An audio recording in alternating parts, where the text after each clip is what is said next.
자, 잘 쉬고 있습니까? 자, 이제 2회 모의고사 들어가 보도록 하겠습니다. 2회 모의고사도 1회 모의고사처럼, 난이도별로 해서요. A, B, C, D, E로 맞춰가지고 거기에 해당되는 퍼센트에 맞게끔 문제를 배분을 해 놓았습니다. 근데 이제, 1번에 나온 문제가 좀 많이 어려운, 변별력 문제에 해당이 된다라고 보시면 되겠습니다. 근데 이것도 우리 기존에 뭐 오토, 그 다음에 디젤, 복합, 사바테 사이클에 대해서 이야기를 했었지 않습니까? 그러면 이제 우리가 배웠던 사행정 사이클 기관에서 특이한 점은 없었었던 거예요. 오토 사이클이라고 하면은 뭐다?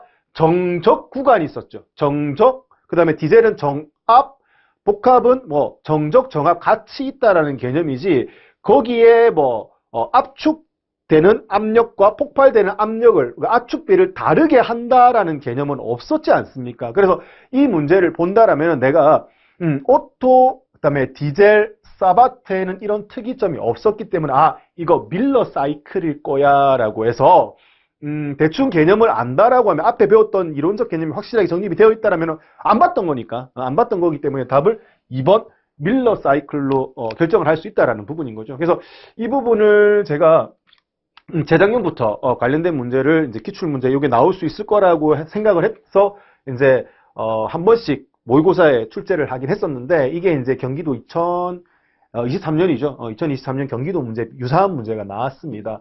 그 유사한 문제가 뭐냐면은 이제 기구학적으로 만들어진 애킨슨 사이클에서 먼저 출발이 되는 부분인 거거든요. 그래서 이게 이제 23년도 경기도에서 나왔던 기출 문제인 겁니다. 그래서 이거 밀러 사이클하고 애킨슨 사이클이 두 가지가 있는데 이 애킨슨 사이클은 이제 이런 개념인 겁니다. 자, 지금 보시는 그림처럼 이런 플래시가 있는데 출제는 여기 있습니다. 여기서 제가 인터넷에서 검색해서 애킨슨 사이클을 검색을 했는데 기구학적으로 좀 굉장히 좀 복잡하게 생겼습니다. 이 복잡하게 생긴 기구학으로 밸브도 열고 피스톤도 오르락 내리락 하게 하는데 이 기구의 특징을 보시게 되면은 뭐가 다르다? 압축할 때 행정과 요만큼이죠. 압축할 때 요만큼, 팽창할 때 행정 요만큼 내려오는 거예요. 그래서 압축은 얼마만큼? 압축은 요렇게 짧게 가져가고 여기서 압축은 행정 요만큼. 그다음 폭발해가지고 폭발하는 행정은 요만큼 가져가는 거예요. 그래서 압축과 폭발의 행정이 다르다는 거예요. 즉 압축비보다 폭발비가 더 크게끔 만들어 놓은 이런 기구학적 사이클을 애킨슨 사이클이라고 얘기를 합니다. 압축할 때는 어떻게든 당연히 시스템 입장에서 압축할 때는 부하가 되는 거잖아요.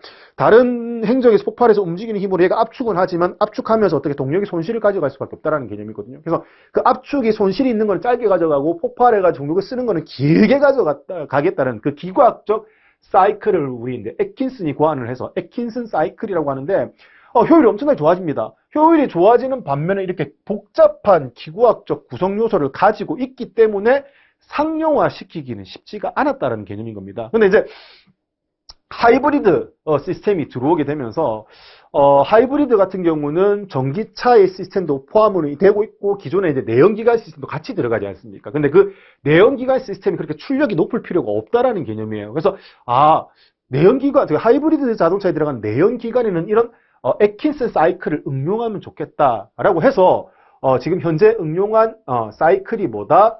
밀러 사이클이 된다라고 보시면 이해하시면 된다는 거예요. 그러면 이제 밀러 사이클은 어떻게 제어를 하느냐? 애킨슨 사이클을 이렇게 기구학적으로 보시는 것처럼 압축과 팽창의 행장을 다르게 가져갔고 그 팽창이 다르게 가져가는 거에 따라서 압축비와 팽창비가 달라지는 녀석이었고 밀러 사이클 같은 경우는 기구학적인 거는 기존에 우리가 사용했던 4인제 사이클하고 똑같습니다. 똑같은데 뭐 밸브, 흡기 밸브와 배기 밸브를 어떻게 제어를 해서 압축과 폭발을 다르게 가져간다는 개념인 거예요. 지금 무슨 말인데 우리 밸브 오버랩 제어할 수 있었잖아요. 밸브 오버랩을 제어하기 위해서 뭐 VVT, CVVT, 뭐 CVVL, 그 다음에 뭐 CVVD까지 전부 다 오버랩을 제어할 수 있었다. 즉 밸브가 열리고 닫히는 타이밍을 제어할 수 있었다라는 부분인 겁니다. 그래서 어떻게 하는데 압축 행정 올라올 때 최대한 흡기 밸브를 늦게 닫는 거예요. 흡입하고 나서 흡기 밸브를 어떻게 좀 더 늦게 닫아버리면은 실제 들어왔다가 나가는 부분이 있습니다. 압축되는 건 얼마 안 되고 압축을 짧게 가져갈 수 있다라는 거거든요. 그래서 밸브의 개폐 타이밍을 가지고 뭐처럼 애킨슨 사이클처럼 어떻게 압축과 폭발의 행정을 다르게 가져갈 수 있다라고 고안이 된 거예요.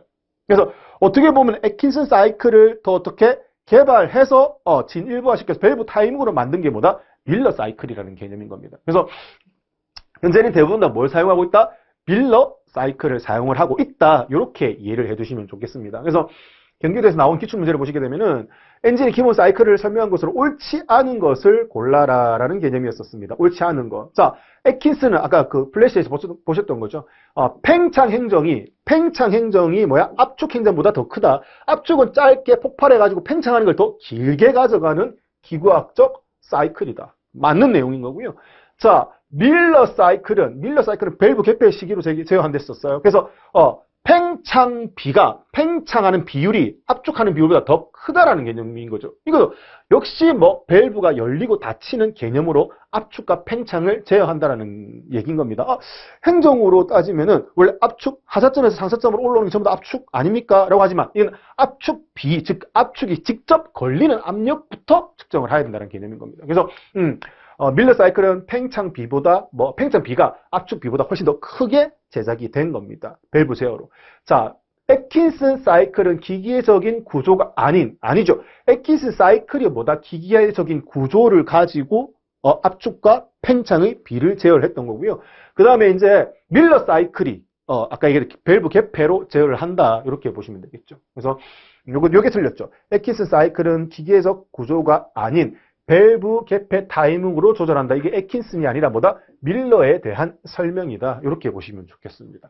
자, 밀러 사이클은 애킨슨 사이클을 개선한, 즉 밀러는 애킨슨을 보완해서 만든 사이클이다라는 부분, 맞는 내용인 거죠. 그래서 이게 이제 경기도 1번 문제로 나왔거든요. 그래서 보자마자 좀 약간 멘탈이 나가실 경우가 있는데 앞에 만약에 밀러 사이클의 개념을 조금이라도 알고 계셨다라면은 그나마 좀 적응을 할 수 있는 문제였는데 이거는 뭐 누가 봐도 틀리기를 위해서 틀리기를 바라서 냈던 문제다 이렇게 보시면 좋겠습니다. 그래서 우리 뭐 연력가치 사이클에 오토 사이클, 디젤 사이클, 사바테 사이클 그 외에 애킨슨과 밀러 사이클에 대한 개념도 기본적으로 간단하게 정리를 좀 해두시면 좋겠다라고 해서 이 문제를 준비해 봤습니다.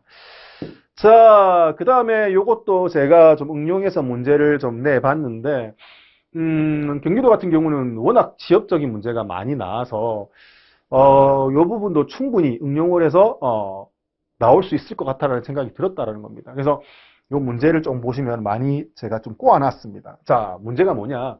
일단은 뭐 구하는 건데 최소 회전 반경을 구하는 겁니다. 최소 회전 반경 어떻게 구하는데? 최소 회전 반경 R은 뭐야?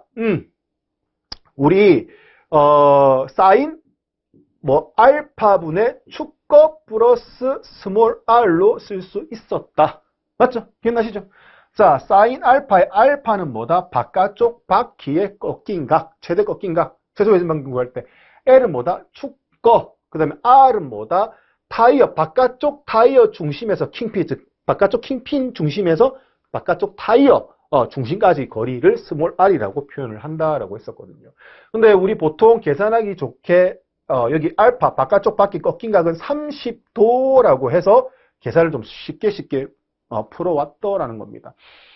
근데 우리 실제 바깥쪽 타이어 FF 방식이라고 보시면 되겠죠. FF 방식에서 일반 버필드 조인트를 많이 씁니다. 버필드 조인트 같은 경우는 최대 40도 이상 조향이 될 수 있거든요. 최대 조향각이. 그러면 이제 실제 차량을 종목을 시켰을 때는 30도는 좀 수치가 생각보다 좀 작습니다. 그래서 40도 넘어가는 수치로도 조향이 된다라는 개념이거든요. 그래서 이거를 조금 이제 실용화해서 문제를 한번 내봤다라는 겁니다. 그래서 이제 전제 조건이 주어진 게 뭔데? 일단은 휠 베이스가 축거라는 개념을 아셔야 되죠. L이 얼마다? 루트를 준 거예요. 3루트 2를 준 겁니다. 얘가. 3루트 2라고 줬고요. 자, 그 다음에 바깥쪽 바퀴 최대 조향각이 필요한데 뭘 줬다? 안쪽 앞바퀴 최대 회전각을 준 거예요. 얼마로? 48도를 준 겁니다. 48도. 그리고 뭐야? 바깥쪽 바퀴를 안 줬어요.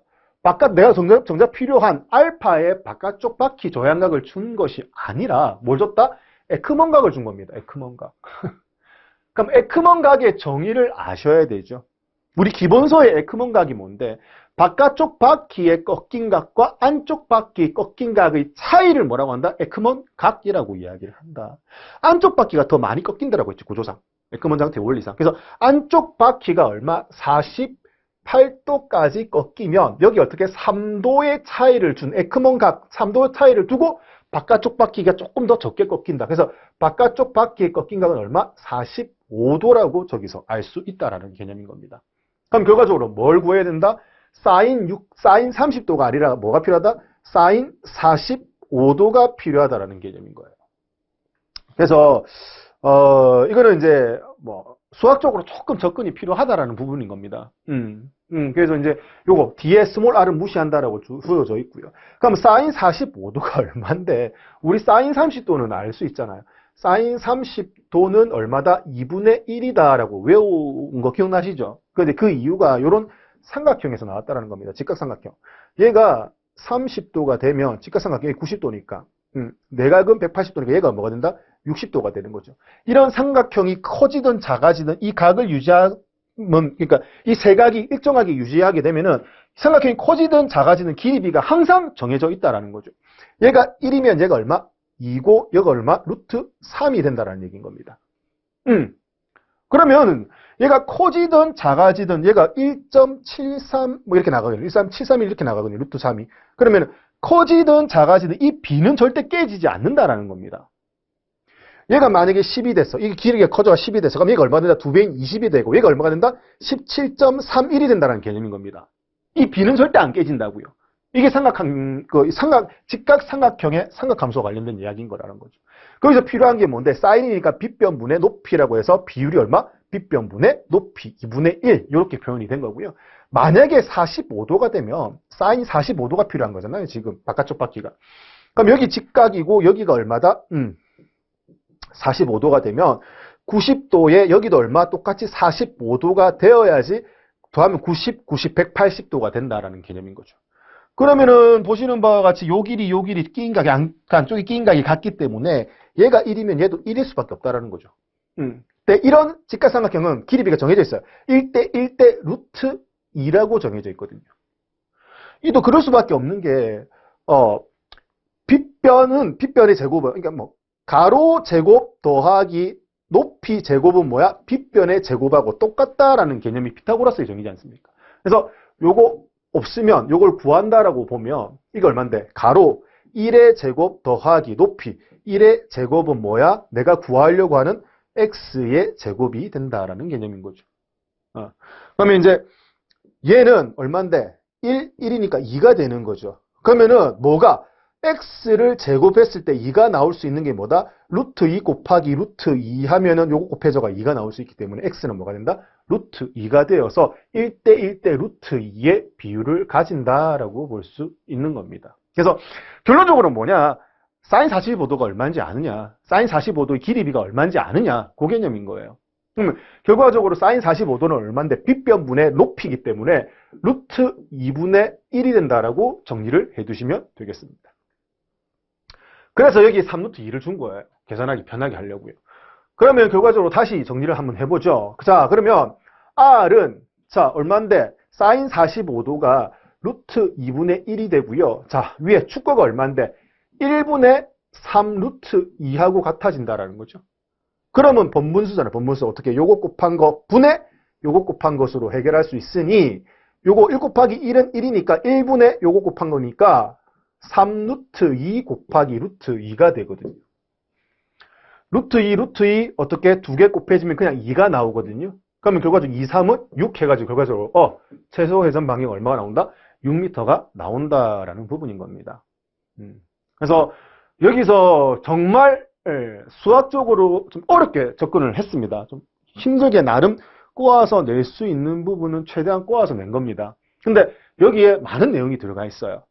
기본적으로 뭐가 들어가 있는데 최소 회전 반경 구하는 거 할 줄 아셔야 되고 그리고 뭐야? 이게 여기 있는 에크먼 각이죠. 에크먼 각이 안쪽 바퀴 조향각과 바깥쪽 바퀴 조향각 그 차이를 에크먼 각이라고 하는 부분 그 문제도 하나 녹여 넣을 수 있다는 겁니다. 그래서 여러 가지 복합적으로 문제를 풀 수 있느냐 없느냐 물어보는 개념인 거죠. 그래서 요거 하나 준비를 해 두시게 되면은 뭐 조향 장치와 관련돼서 자주 출제가 되는 최소 회전 반경과 관련된 문제는 웬만큼 다 풀 수 있지 않느냐 이렇게 봐지는 겁니다. 조금 어려운 문제를 준비를 했습니다. 근데 이거 말고 기본적으로 자주 출제가 되는 거는 뭐다? 요거죠, 요거. 최소 회전 반경에 대한 설명이에요. 설명으로 맞는 것, 틀린 것 고르는 문제가 훨씬 더 많이 출제가 되었고 이 부분은 기본적으로 개념을 잡고 있어야 된다는 겁니다. 자, 자동차가 직진 위치에 있을 때, 그러니까 조향 핸들을 정중앙에 놓았을 때 앞차축이죠. 여기는 바퀴 두 개와 연결이 된 앞차축이에요. 앞차축과 스티어링, 조향할 수 있는 너클함 이렇게 내려온다는 거죠. 이렇게 양쪽에 너클함이 이렇게 내려오죠. 너클함 그리고 이 타이로드가 무슨 형상을 한다? 이거 보시면 사다리꼴 형상을 하고 있다. 이게 가장 기본인 거죠. 그리고 이 너클암의 연장선이죠. 연장선을 쭉 내리면 항상 어떻게 뒷차축의 정중앙에 오게 되어 있다. 그리고 이제 얘가 조향을 해서 바퀴가 이렇게 우회전을 했어요. 우회전을 한다 손 쳤을 때 안쪽이 좀 더 많이 꺾여야겠죠. 그러면 이쪽 수직인 선이죠. 요 수직인 선과 타이어 쪽 꺾인 이 수직인 선은 항상 어떻게 뒷차축 연장선에서 같이 만나게 된다는 거예요. 꺾일 때 한 포인트에서 양쪽이 같이 만나게끔 움직이게 되는 거죠. 이게 뭐다? 에크먼 장트의 원리로 만들어진 조향 장치이지 않습니까? 그리고 최소 회전 반경은 만약에 꺾여서 최대로 꺾어갖고 요까지 꺾였어. 요까지 꺾여서 하나의 포인트에서 저쪽에서 만났어요. 그럼 뭔데? 요 바깥쪽의 회전의 중심에서 바깥 타이어의 중심까지인 거죠. 바깥 타이어의 중심. 즉, 바깥에 있는 킹핀의 중심이 아니라 바깥 타이어 중심선까지 거리를 뭐라고 한다? 최소 회전 반경이라고 얘기를 하고요. 이 최소 회전 반경은 12m를 넘으면 안 된다. 12m 이내여야 된다라고 하는 조건이 있다라는 부분인 겁니다. 그 얘기예요, 그 얘기. 자, 그래서 1번 아까 맞는 내용을 설명을 드렸고요. 손해 시 바깥쪽 바퀴의 조향각이, 그죠? 바깥쪽 바퀴 조향각이 안쪽 바퀴 조향각보다 작죠? 덜 꺾일 수밖에 없죠. 그래, 그 각도의 차이를 뭐라고 한다? 에크먼 각이라고 얘기를 하고요. 최소 회전 반경을 구할 때는 바깥쪽 바퀴의 조향각이 결과적으로 필요하다. 그 얘기인 겁니다. 자, 손해 시 좌우 조향 차륜의 스핀들이에요. 스핀들은 뭔데? 바퀴를 구동하는 축을 이제 스핀들이라고 합니다. 그러면 실제 차축의 연장선이라고 보시면 돼요. 그러면 핸들을 꺾었으면 바퀴 중심이 여기 있잖아요. 바퀴 중심이 여기 있으니까 여기의 연장선 쭉 내려갔을 때 뒷차축의 연장선에서 좌우가 만난다. 그 얘기를 하고 있다는 거예요. 자, 그럼 최소 회전 반경은 각 회전의 중심점, 이 중심점에서 바깥쪽 힐의 킹핀까지가 아니라 어디까지? 타이어 중심까지 거리로 나타낸다. 이렇게 표현해야지 맞는 거죠. 그래서 틀린 것은 뭘로? 4번으로 고르시면 되고, 최소 회전 반경에서는 이 정의와 관련된 문제, 기본적으로 어떻게 사인 30도를 가지고 풀 수 있는 문제, 그거에 대해서 기본적으로 정리를 해두시고, 사인 30도 많이 풀었잖아요. 사인 30도 같은 경우는 분모의 2분의 1이 있으니까 그거적으로 축거의 2배로 많이 해결을 했었는데, 얘가 30도가 아닌 45도가 나왔을 때도 어떻게? 방금처럼 해결을 하실 수 있어야 된다는 부분으로 준비를 좀 해봤습니다. 자, 3번입니다. 피스톤을 이렇게 일부 자르는 거죠. 잘라서 우리 뭐 슬리퍼처럼 만든다고 했잖아요. 그래서 슬리퍼 피스톤이라는 개념이 있었습니다. 근데 슬리퍼 피스톤이 기본적으로 막 자르는 게 아니죠. 측압을 좀 적게 받는 부분으로 자른다. 그러면 측압을 적게 받는 부분이 어느 부분인데, 자, 그림을 보시게 되면, 자, 피스톤 핀이 있잖아요. 피스톤 핀이 들어가고, 핀을 기준으로 어떻게 까딱까딱 슬랩이 발생될 수 있어요. 자, 슬랩이 발생이 될 때 이렇게 움직이는, 핀을 중심으로 까딱까딱 움직이는 쪽으로 측압을 당연히 많이 받을 수밖에 없어요. 근데 이 많이 받는 쪽은 어떻게 한다? 깎지 않고 앞에 치마처럼 길게 내려놓는 거죠. 그래서 그 부분을 뭐라고 한다? 우리 스커트부라고 하잖아요. 그래서 스커트부는 길게 내려놓고요. 그 다음 핀이 들어가는 부분을 잘라내는 거죠. 그 부분을 우리 보스부라고 표현하는 거죠. 그래서 보스부의 직경, 지금 보시는 거 보죠. 보스부의 직경보다 스커트부의 직경이 조금 더 커진다라는 개념인 거예요. 그리고 이제 상부, 열 많이 받는 상부보다는 하부가 좀 더 길게 둬가지고 상부가 열 팽창 되는 부분까지 고려했는 이런 피스톤을 뭐라고 한다? 이런 직경을 두는, 차이를 두는 피스톤을 피스톤이라고 이야기를 하고요. 그 다음에 보스부죠. 핀이 들어간 보스부를 이렇게 깎아가지고 어떻게 한다? 중량을 줄이고 그 다음에 얘가 스커트부를 길게 해가지고 측압을 받는 것을 방지하기 위해서 깎아서 만든 피스톤을 뭐라고 한다? 우리 샌달, 슬리퍼 피스톤이라고 이야기를 한댔습니다. 그래서 그거 구분을 하실 줄 아느냐? 그래서 그 부분에 대한 문제를 한번 출제를 해 본 겁니다. 그래서 지금 측압이 작은 쪽에 스커트 부분을 따낸 어차피 내려왔지만 긴 거는 놔놓고 측압을 받지 않는 이 부분 잘라내서 우리 보스부로 쓰는 거죠. 보스부로 쓰고 측압이 큰 쪽에 접촉 면적 어떻게 그대로 길게 해가지고 까딱까딱거리는 걸 최대한 막을 수 있게 해준다라는 겁니다. 일단은 뭐 캠 연마라고 할 수 있지만 중요한 건 뭔데 스커트 부분을 그러니까 측압을 덜 받는 스커트 부분을 따냈다가 핵심이지 않습니까? 그래서 그 따낸 피스톤은 뭐라고 한다? 슬리퍼 피스톤이라고 이야기를 한다라는 부분인 겁니다. 그래서 가장 적당한 게 뭐죠? 1번 슬리퍼 피스톤이 되는 거고요. 솔리드 피스톤 같은 경우는 그냥 통형으로 강성이 강한 놈으로 통형으로 제작하는 거를 우리 솔리드 피스톤이라고 얘기하죠. 아무 무늬가 없는 당구공 우리 포켓볼 칠 때 띠공, 솔리드 이렇게 나눌 수 있거든요. 솔리드가 아무것도 없이 민무늬를 우리 보통 솔리드라고 표현을 합니다. 그래서 솔리드 피스톤은 그런 개념으로 쓰면 된다고 했고요. 스플릿은 뭔데? 우리 볼링 칠 때 스플릿이 날 수 있거든요. 우리 볼링 치다 보면 점수에 한 번 뭐 8개, 뭐 7개인데 사각형이 쳐지는 경우가 있어요. 그러면 핀이 처리하기가 힘든 게 남은 경우 우리 스플릿이라고 하거든요. 중간에 구멍이 뚫린 거예요. 구멍이 확 뚫려가지고 보통 뭐 제일 왼쪽, 오른쪽 2개 남은 거예요. 그러면 이건 큰 빅 스플릿이라고 얘기하거든요. 그러니까 구멍이 나서 양쪽에 힘들게 서 있는 것을 스플릿. 마찬가지. I, U, T 홈을 파가지고 열팽창 될 부분까지 그 다음에 열 전도 부분까지 신경 써서 만든 게 뭐다? 스플릿 피스톤이라고 얘기를 한 겁니다. 그렇게 보시면 되죠.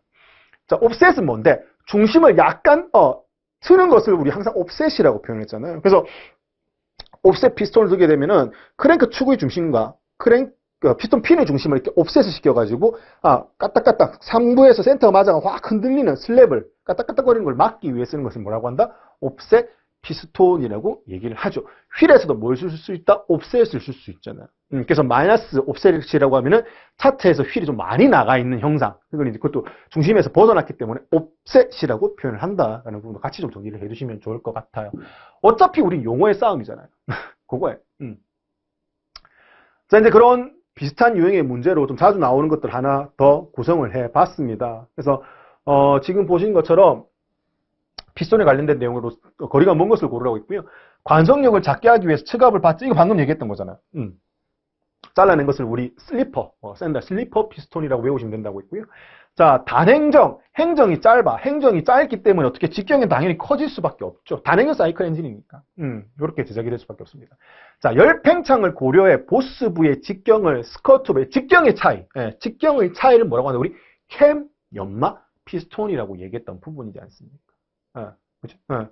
그래서 근데 그 캠 연마 피스톤 잘 보셔야 돼요. 보스부의 직경을 스커트부의 직경보다 더 크게 한다? 자, 보스가 어느 부분인데 이 부분을 우리 보스부라고 얘기한댔죠. 그러니까 스커트부보다 보스를 더 크게 한다? 아니죠. 스커트, 내려와 있는 스커트 부분이 훨씬 더 길어야 된다는 거예요. 보스부보다. 그래서 설명은 맞지만 직경을 어떤 걸 더 크게 가져가야 된다? 보스보다는 스커트를 더 길게 가져가야 되고 그 다음에 어떻게 상부보다는 하부를 더 길게 가져가야 되는 게 뭐다? 캠 연마 피스톤이다 라는 부분인 겁니다. 좀 디테일한 부분에서 좀 설명이 틀려져 있는 거죠. 4번 같은 경우는 우리 아까 얘기했던 것처럼 옵셋 피스톤이 설명이니까 그 슬랩 현상을 최대한 줄이기 위해서 이렇게 만들기도 한다라는 부분인 겁니다. 자, 그 다음에 위질량 진동 중에서 차량의 후미가 이렇게 좌우로 흔들리는 거, 우리가 피시테일 현상이라고 얘기를 하는 거고, 이 피시테일, 물고기꼬리처럼 움직이니까, 피시테일 현상이 주로 많이 일어나는 방식은 뭐다? FF 방식에서 많이 일어난다. 왜? 앞에 엔진이 있고, 모든 대부분의 무게를 앞쪽에 몰아놓고 앞바퀴를 구동하잖아요. 그럼 앞은 묵직한데, 뒤는 가볍단 말이에요. 그러면, 급하게 선회를 하면은 앞쪽은 묵직하게 들어가지만 뒤는 물고기 꼬리처럼 가볍게 살랑살랑거릴 수 있다는 얘기죠. 선회할 때.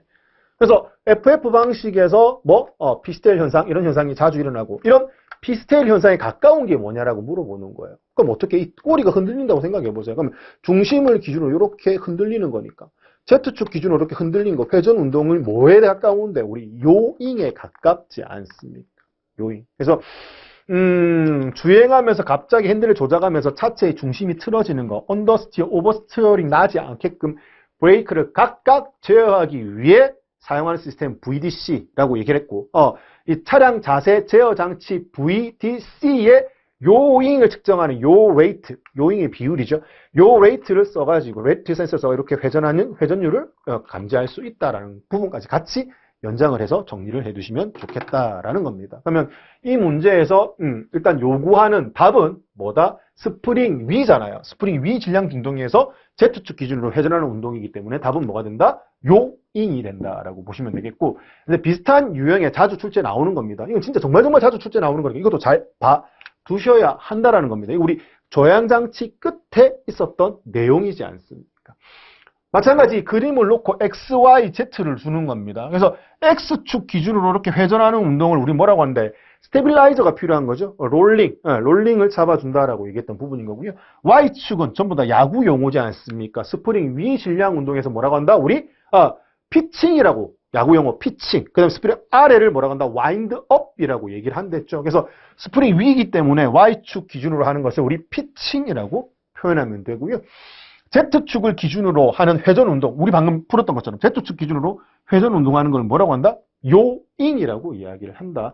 자, 그 다음에 Z축 기준으로 하는 직선 왕복 운동, 이거는 휠 호흡은 스프링 아래 X축 기준으로 위아래의 개념이고, 스프링 위에서는 우리 뭐 한다고 했다? 바운싱, 바운스, 심장이 뛴다는 거. Z축 개념, 바운스라는 개념인 거죠. 그래서 X, Y, Z 각각 회전, 그리고 Z는 뭐까지? 상하, 바운싱까지 같이 좀 정리를 해두시면 좋겠다라는 겁니다.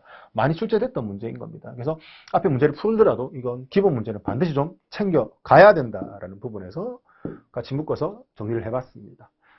자, 그 다음에 이제 이 전기장치 중에서 정류를 하는데,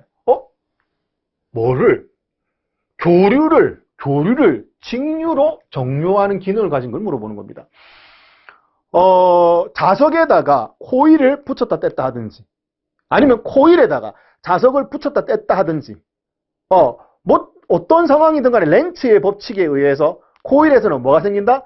교류 전기가 발생이 될 수밖에 없다라고 얘기했던 부분인 겁니다. 청개구리. 예, 만약에 N극이야. N극을 붙이면은 여기에 N극이 만들어졌다가 N극을 떼내면은 어떻게 한다? S극이 만들어지죠.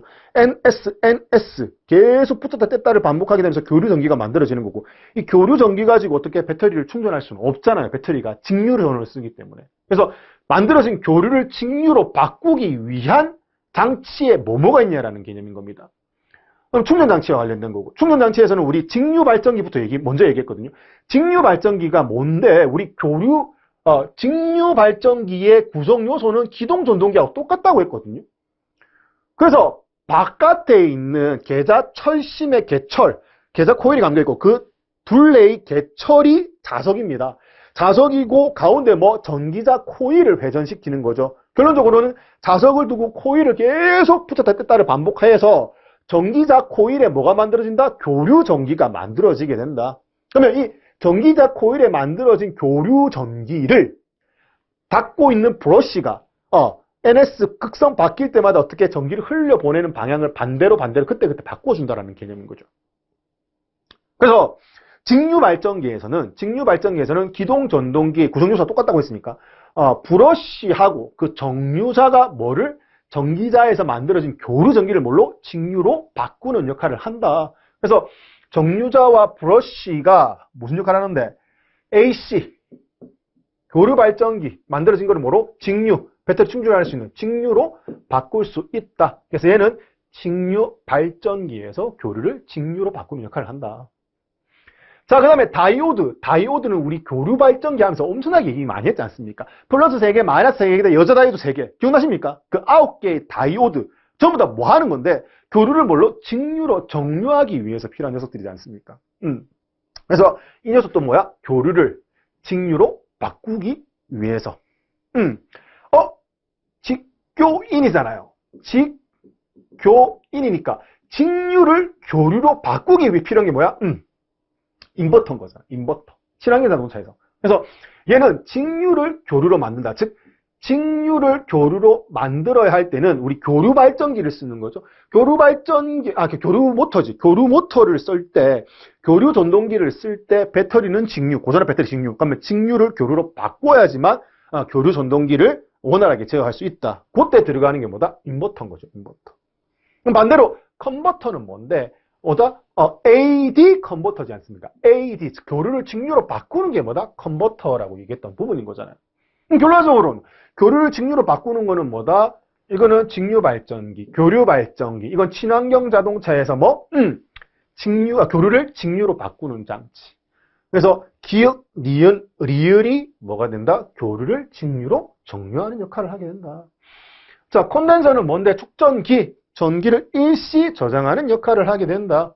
그래서 이 축전기는 우리 그 배전기 타입, 접점식 방식에서 접점과 병렬로 연결이 되어 있고, 그 다음에 친환경 자동차에는 축전기 용량을 키워가지고 우리 뭐라고 한다? 캐패시티라고도 얘기를 하거든요. 일시 큰 전기를 저장할 수 있는 기능을 가진 녀석이다라는 부분인 거죠. 그래서 그런 부분까지 연동해서 같이 좀 정리를 좀 해두시면 좋겠다라는 부분인 겁니다.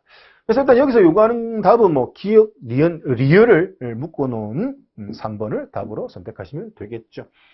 자, 쉽게 문제가 나올 때는 이렇게 나올 수 있어요. 우리 친환경 자동차가 아닌 일반 내연기관의 교류 발전기에서 만들어진 교류를 직류로 바꿔주는 건 누가 아까 얘기했던 것처럼 다이오드가 그 역할을 하게 된다라는 부분에서 좀 기출 문제로 좀 쉽게 출제가 될 때는 이렇게 일반적으로 출제가 된다라는 부분도 같이 좀 챙겨주시면 좋겠다라는 겁니다. 자, 다음 뭔데? 이제 반도체 피해조 저항, 우리 앞전 소자를 이용을 한다라고 얘기하는 거죠. 그래서 이 앞전 소자는요, 이 앞전 소자를 두게 되고, 둬서 외부에서 전압을 걸었을 때 얘가 어떻게 된다? 휘어지기도 합니다.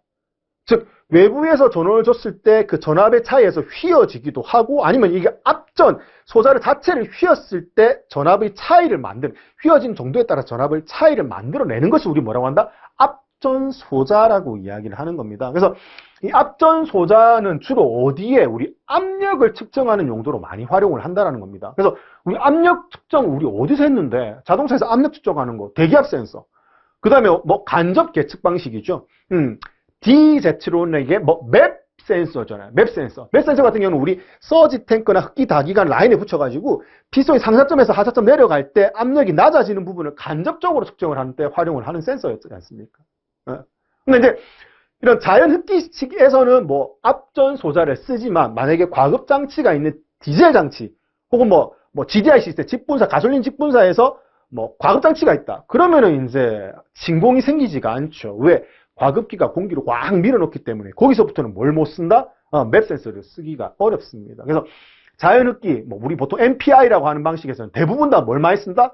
맵 센서, 가솔린 차량에서 맵 센서를 엄청나게 많이 씁니다. 근데 디젤 엔진 같은 경우 CRDI의 전자제어지만 얘 같은 경우는 무조건 디젤은 과급장치가 붙어 있다고 했잖아요. 그렇기 때문에 간접 계측으로는 측정하기가 어렵다라는 겁니다. 그래서 정밀도가 높은 열선, 열막식을 훨씬 더 많이 쓴다라는 개념인 거죠. 압축기, 압축 압력이 가해지는 내연기관 시스템에서는. 그래서 그런 걸 참고로 좀 알아두시면 좋겠고, 그럼 여기서 일단은 그 외에 우리 노크 센서도 어떻게 압력의 변화를 측정하기 때문에 앞전 소자를 쓸 수 있다라는 개념인 거죠. 그래서 대표적으로 가장 적합한 게 뭐다? 다기관 맵 센서라고 얘기했었죠. 그래서 매니폴드 앱솔루트 프레셔라고 해서 맵 센서, 앞글자를 따서 맵 센서라고 얘기를 하니까 그 부분에 매니폴드 다기관의 절대 압력을 측정하는 센서다라는 그 내용까지 같이 좀 정리를 해두시면 좋겠다라는 부분인 겁니다. 자, 온도를 측정하는 거에서는 대부분 다 부특성 서미스터를 쓴다는 문제가 엄청나게 많이 출제가 되었고요. 그 다음에 크랭크 각 센서, 차족 센서 같은 경우는 전부 다 축의 회전을 측정하지 않습니까? 그래서 축의 회전을 측정할 때는 홀 센서를 주로 많이 사용을 한다라는 부분까지 같이 연동해서 정리를 해두시면 좋겠고, 자, 압력 센서에 쓰는 앞전 소자에 만들어지는 재료까지도 한번 좀 보자라는 거죠. 그래서 재료는 주로 뭘 많이 쓰느냐? 과거에는 티탄산 바륨 이런 거 써가지고 어떻게 앞전 세라믹도 많이 만들었지만 현재는 뭘 많이 쓴다? 티탄산 지르콘 어떻게 한다? 주로 많이 사용을 한다. 티탄산 지르콘 산납이라고 얘기하죠. 티탄산 지르콘 산납을 활용을 해서 우리 똑딱이 라이터 있잖아요. 우리 부싯돌로 돌리는 거 말고 딸깍 하는 것도 압력을 탁 줘가지고 순간 전압 압력의 차이를 줘가지고 불꽃을 만들 수도 있다라는 개념인 거예요. 그래서 라이터를 분해해 보면 어떻게 망치 같은 걸로 딱딱한 게 어떻게 딱딱한 평면을 때리게끔 돼 있거든요. 그 때리는 면이 압력이 변하는 거에 따라서 어떻게 전압이 순간적으로 바뀌게 되고 그 높은 고전압으로 어떻게 라이터 부싯돌 역할도 할 수 있다는 걸 참고를 알아두시면 좋겠다라는 부분인 겁니다. 그래서 포털 사이트에서 앞전 소자 이렇게 검색하게 되면은 이 내용을 확인하실 수 있으니까 여기서 재료로 티탄산 지르콘 산납을 주로 많이 활용을 한다 이런 부분도 나온 김에 한번 검색하시면서 이런 게 있구나라고 눈에 한번 익혀두시면 되거든요. 그렇게 됐을 때는 이제 시험이 얼마 안 남았을 때는 남지 않았을 때 이런 거 한번 읽어두시게 되면 만약에 관련된 문제가 나왔다면 바로 맞출 수가 있다라는 부분인 겁니다. 그래서 이렇게 좀 정리를 좀 해두시면 좋겠고요. 자, 다음은 이제 비슷한 유형의 전자 제어와 관련된 이야기인 겁니다.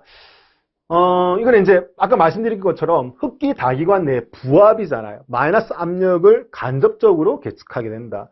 제일 중요한 거는 자연 급기식 엔진에 쓸 수 있다는 겁니다. 과급식 엔진에는 주로 사용할 수가 없다는 얘기죠. 과급식은 아까 말씀드린 것처럼 압축 압력을 계속 밀어넣기 때문에 진공압을 측정하기가 어렵다라는 부분인 겁니다. 그래서 맥 센서, D, 제트로닉 같이 정리를 해두시면 좋겠다라는 부분인 거죠. 자, 그 다음에 LPI입니다. 자, LPI 엔진에서 연료의 부탄과 프로판이 얼마만큼 섞였는지 알 수 있느냐? 어떻게 알 수 있는데? 우리 기화 한계점이라는 개념을 얘기했었잖아요. 그래서 우리 겨울철에는 LPG가 부탄과 프로판을 섞어서 만드는데 겨울철 같은 경우는 LPG 자체가 시동성이 떨어진댔잖아요. 기화가 잘 안 된다. 왜? 부탄을 메인 연료로 썼을 때. 그래서 우리 부탄의 기화 한계점이 마이너스 0.5도 정도 됐잖아요. 그래서 마이너스 정도 온도가 되면은 더 이상 연료가 기화가 잘 안 되는 거죠. 그럼 기화가 돼서 압력이 낮아지면서 기화돼가지고 연료를 써야 되는데 이게 잘 안 되니까 시동이 잘 걸리지 않는다라고 얘기했던 부분인 거잖아요. 그래서 우리 뭘 많이 쓰는데 프로판을 어떻게 쓰는데 프로판이 영하 한 42도? 영하 42.1도 C 정도까지 기화 한계점 온도 엄청나게 내려가지 않습니까? 그러니까 웬만큼 추워도 프로판은 기화가 잘 된다. 즉 뭐야? 온도에 따라서 부탄과 프로판이 얼마만큼 섞였느냐에 따라서 기화되는 정도가 달라진다는 거예요. 즉 부탄이 많이 섞일 경우는요. 부탄이 많이 섞일 경우에는 온도가 조금만 낮아도 어떻게 기화가 안 되니까 압력이 높아지지가 않아요. 근데 프로판이 많이 섞였을 때 영하의 날씨에서도 기화가 잘 되니까 어느 정도 일정한 압력이 높아질 수 있다는 겁니다. 그래서 부탄과 프로판에 섞인 비율 대비 온도의 압력이 어떻게 변하는지 테이블화를 짤 수 있다는 거예요. 그 테이블별로 이슈가 판단하는 거예요. LPI죠. LPI 이슈가 부탄과 프로판이 온도야 이 온도에서 압력이 이만큼 나왔으니까 몇 대 몇으로 섞였겠네 판단할 수 있다는 겁니다. 그래서 우리 기본서에 보시면 알겠지만 가스의 온도와 압력을 측정하는 센서가 라인에 붙어 있다는 겁니다. 그래서 이 온도와 압력을 측정하게 되면은 부탄과 프로판의 함유량을 이슈가 판단할 수 있고요. 그럼 이 판단한 거에 따라서 연료 분사량, 보정도 쓰이고 점화 시점의 진각지가 또 일부 제어할 수 있다는 개념인 겁니다. 그래서 그 여러 용도로 쓰기 위해서 이런 가스의 온도와 압력 센서를 LPI 시스템에서는 따로 두고 있다. 이 부분을 좀 챙겨봐 주시면 좋겠다라고 했던 문제인 거고요. 실제 이제 이게 2022년도에 울산에서 기출문제 나온 내용인 겁니다. 그래서 연료 압력 조절기 구성 유닛에 뭐가 포함이 되느냐. 즉, 부탄과 프로판의 함유량을 계산을 해서 연료의 분사량 더할 건지 뺄 건지 분사 점화 시점까지 다 계산하기 위해서 압력과 온도를 측정을 한다라는 부분인 겁니다. 그래서 기억 디귿을 묶은 것을 답으로 선택을 하시면 된다라는 부분인 겁니다. 자, 그 다음에 이제 디젤 엔진에서 연소 과정이 있는데 이 연소 과정을 우리 크게 네 가지로 나눌 수 있다. 우리 복합 사이클, 사바테 사이클의 정적, 정압, 그 구간 있는 걸 좀 확대시켜서 설명을 한다고 했었죠. 그래서 착, 화, 직, 착후라고 해서 정리해서 외웠던 기억이 나실 겁니다. 그 중에서 제일 중요한 게 뭐였다? 착, 제일 처음에 있던 착, 즉 착화 지연기간이 제일 중요했다. 왜? 디젤 엔진에서는 착화 지연기간이 길어지면 길어질수록, 즉 스스로 불이 잘 붙지 않으면 않을수록 뒤에 한 방에 터지기 때문에 노킹이 많이 일어나게 된다. 그러면 착화 지연이 길어진다라는 거는 그 뒤에 타임에 착화, 화염 전파 기간은 상대적으로 어떻게 된다? 좀 짧아질 수밖에 없다라는 개념으로 바꿔 얘기할 수 있거든요. 그러니까 착화 지연 기간이 영향을 많이 미치지만 노킹에, 즉 얘가 길어지는 거는 그 다음 단계가 확실하게 줄어들 수 있다라는 부분인 거죠. 그래서 노킹과 가장 관련이 깊은 게 뭐냐라고 물어봤고, 제일 중요한 건 뭔데? 착화 지연 기간이 제일 크게 영향을 미치게 되고, 그 영향을 미치는 게 어디까지? 화염 전파 기간까지 영향을 미칠 수 있다라는 부분까지 정리를 해서 이 문제를 풀 수 있다라는 거죠. 그래서 이것도 뭐 착화 직후 간단하게 물어보는 거에서 노킹이 뭐에 의해서 많이 일어나는지, 그리고 이 착화 지연 기간의 영향이 어떻게 화염 전파에도 영향을 미친다라는 부분까지도 알고 있느냐, 뭐 그 부분을 물어봤던 문제다라고 보시면 좋겠습니다. 자, 그 외에도 뭐다? 우리 착화 지연, 착화 직후라고 했던 그 타이틀의 제일 처음에 착화 지연 기간을 뭐라고 얘기할 수도 있다? 연소 준비 기간이라고도 얘기할 수 있습니다. 그 다른 용어에 대해서도 알아달라고 제가 말씀드렸잖아요. 그래서 착화 지연 기간을 연소 준비 기간이라고도 얘기를 한다. 두 번째, 화염을 전파하는 기간을 이제 폭발, 급격하게 폭발이니까 폭발 연소 기간, 그 다음에 정적 정압이지 않습니까? 그래서 정적 연소 기간, 급격하게 연소가 일어나잖아요. 급격 연소 기간이라고도 얘기를 합니다. 자, 그 다음에 연료가 나오면서 계속 불이 붙는 구간이죠. 직접 연소 기간을 제어 연소 기간, 그 다음에 정적 다음에 정압이니까 정압 연소 기간이라고도 표현할 수 있고요. 자, 그 다음에 후기 연소 기간을 뭐라고 한다? 무기 연소 기간이라고도 표현할 수가 있다. 4개의 과정 중에서 가장 길어지게 된다라는 부분이죠. 그래서 그렇게까지 해서 정리를 해두게 되면은 디젤 엔진에서 연소 4단계에 관련된 문제도 웬만큼 좀 해결할 수 있다. 이거 나온 김에 디젤 엔진 노킹까지도 같이 좀 정리를 해두시면 좋겠죠. 그래서 1회차에서 제일 마지막에 가솔린 노킹과 관련된 설명을 드렸고, 여기서는 뭐다?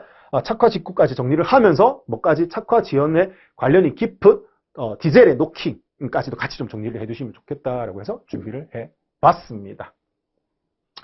자, 그 다음에 이제 일반 우리 내연기관 차보다 이제 하이브리드 개념으로 넘어가면서요. 하이브리드에서도 우리 종류가 여러 가지가 있지만 우리 마일드 하이브리드라는 개념이 있거든요. 배터리 용량은 정말 작은데 작게 조금 더 고전압 배터리 조금 더 압력을 높이면서 모터, 전동 모터의 역할을 서포트하는 역할이죠. 서포트하는 역할을 조금 더 늘려가지고 내연기관의 부담을 조금 줄여줄 수 있는 그런 고전압으로 가기 전에 전 단계에서 주로 많이 쓰는 게 뭐다? 배터리 센서가 있습니다. 그래서 배터리에다가 센서를 붙여서 전압, 전류, 그다음에 온도 변화 이런 거를 측정을 한다는 거예요. 그래서 그 정보를 어디에 ECU에 줘서 ECU가 어떻게 한다? 로터의 자화시키는 정도를 제어할 수 있는 겁니다. 그래서 로터를 자화시키기 위해서 전류를 얼마만큼 흘려 보내는지 판단할 수 있는 거죠. 로터의 자화 정도에 따라서. 그래서 그런 용도로 쓰는 게 뭐다? 인텔리전트 배터리 센서라는 것이 특별하게 이렇게 붙어 있는 경우도 있다라는 부분인 겁니다. 그래서 이거는 뭐 하이브리드 자동차의 뭐 초창기 뭐 12V 배터리보다 뭐 48V 조금 더 높은 배터리를 쓰는데, 이 배터리 같은 경우는 구동 모터가 들어가기 때문에, 서포트하는 모터가 들어가기 때문에 뭐 회생 제동 개념이 들어간다라는 거예요. 그러면 회생 제동에서 만들어진 교류 전압을 가지고 어떻게 배터리를 충전해야 되지 않겠습니까? 그러면 배터리를 충전할 때 그 센서를 둬가지고 충전을 지금 많이 시킬 건지 적당히 시킬 건지 작게 시킬 건지, 그래서 배터리를 보호하는 역할, 그다음에 전기를 많이 쓸 때는 과방전이 되지 않게끔 전류 쓰는 방전되는 양을 또 일부 또 제한을 하기도 한다라는 개념인 겁니다. 근데 그런 용도로 쓰는 게 뭐다? IBS, 배터리에도 센서가 들어가는구나.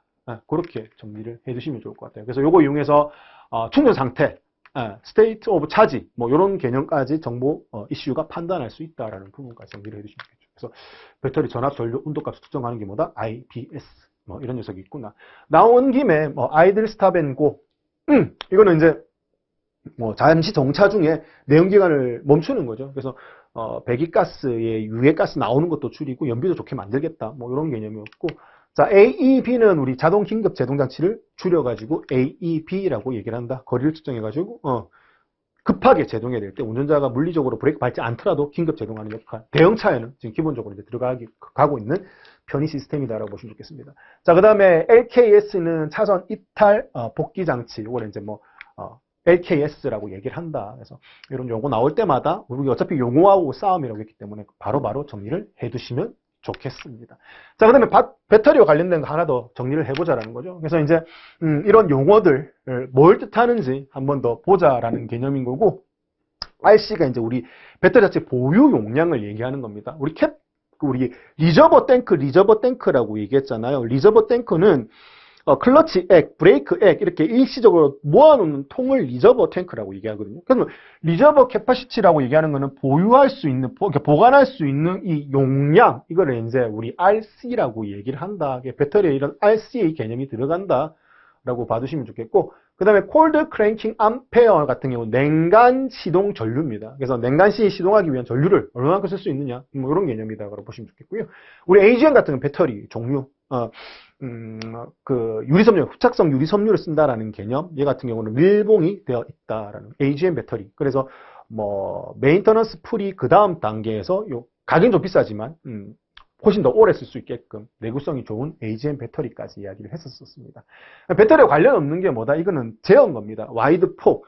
얼마만큼 폭을 넓게 제어를 할 거냐에 따라서 온 시간, 오프 시간의 듀티 개념인 겁니다. 그래서 폭을 넓게 좁게 해가지고 전원을 제어하는 게 PWM 제어다라고 이야기를 한다. 일반적으로 액추에이터 제어할 때 온 시간, 오프 시간 얼마만큼 줄래? 뭐 이런 개념으로 제어를 한다라고 보시면 되겠습니다. 그래서 배터리와 관련된 용어가 아닌 것은 뭐 4번이다. 이건 우리 뭐 300제 할 때 다 풀이를 했던 문제에 해당이 되는 겁니다. 자, 그 다음에 이제 우리 기출 문제. 전기파트에서 빼놓을 수 없는 게 뭐다? 에어컨이죠. 에어컨에서 문제가 엄청나게 자주 출제가 되었었습니다. 그래서 너무 많이 물어봤잖아요.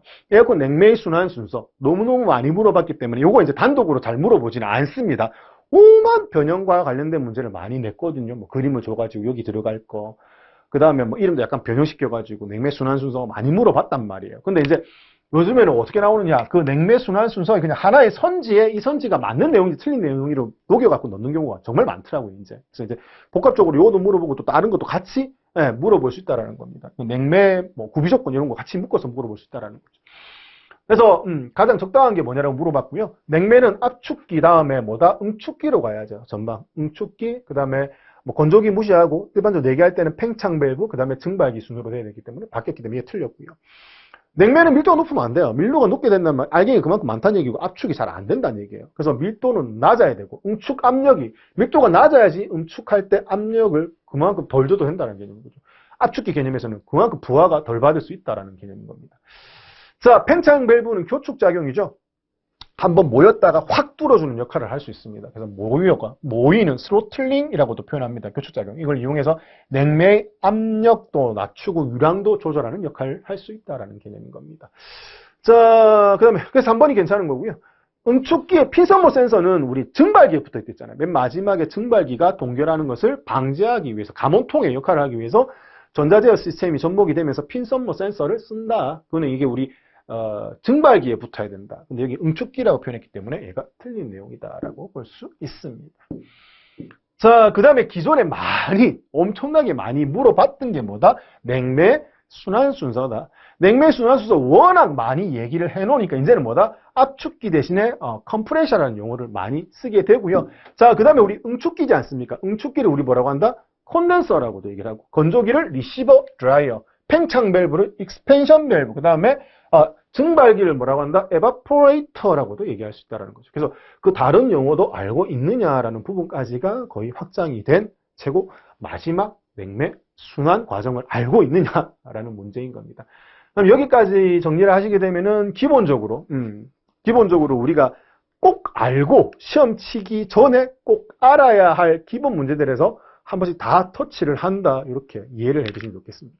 그럼 조금 쉬셨다가 3회 모의고사에서 계속 이어나가도록 하겠습니다. 자, 수고하셨습니다.